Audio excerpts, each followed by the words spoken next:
pequeño y frágil eres. Para mí eres tan bello como las olas del mar, como el murmullo del viento.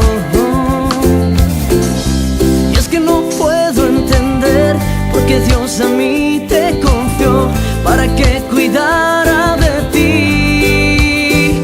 Eres tú, mi regalo de Dios, mi tierra que fluye leche y miel, la promesa de Dios para mí. Gracias, Señor, yo te prometo que lo cuidaré y un reflejo tuyo será.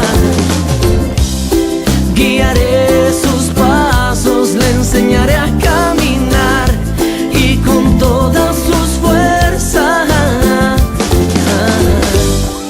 a tu nombre adorar.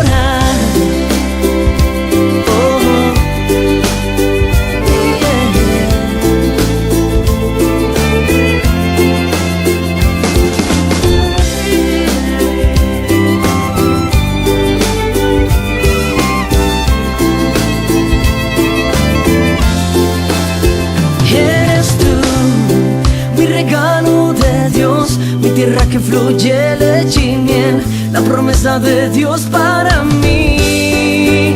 Gracias,